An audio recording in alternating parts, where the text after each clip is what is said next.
Maaari nang makita ng mga botante ang kanilang boto matapos maipasok ang kanilang balota sa automated counting machine. Bahagi yan ng mas transparent na proseso ng Commission on Election para sa Hatol ng Bayan 2025. Si Rod Lagusan ng PTV para sa Balitang Pambansa.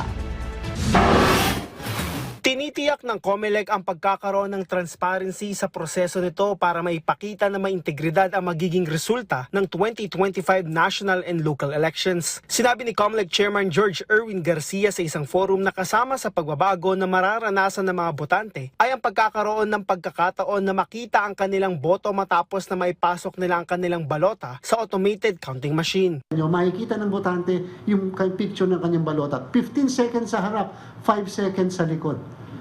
Yung sa likod po yung party list, yung harap, national and local position. Kahit isa lang ang tingnan mo, yung pagkakashade mo, yung mismo yung balota na pumasok.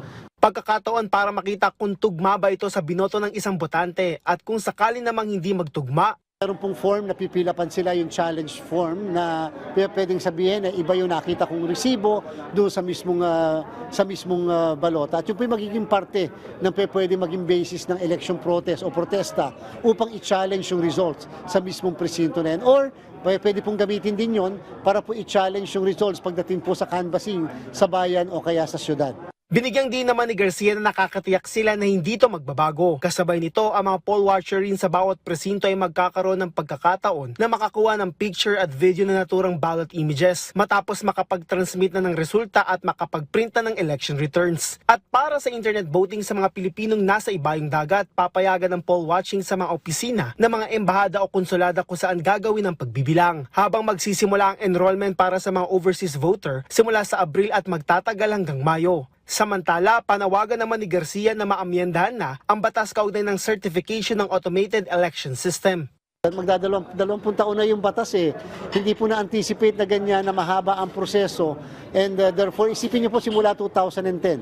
And to think na pare-parehas na makina po yun. Pare-parehas ang system na yon. Ay bakit po parehas ang system, parehas ang provider? 3 days, 6 days lang before the election tsaka na-i-issue ang certification. Umaasa ang COMELEC na bago matapos ang buwan ng Marso ay may bibigay na ang certification. Paliwanag ni Garcia, ang source code na lang mula sa internet voting para sa mga Pilipino sa ibayong dagat ang kanilang hinihintay. Habang Pebrero pa lang ay tapos na sa hardware o machine at maging sa transmission. Kailangan anya ang tatlong source codes ay ma-integrate o mapagsama-sama para maging coordinated ang mga ito. Mula sa PTV Manila, Rod Lagusad para sa Balitang Pambansa.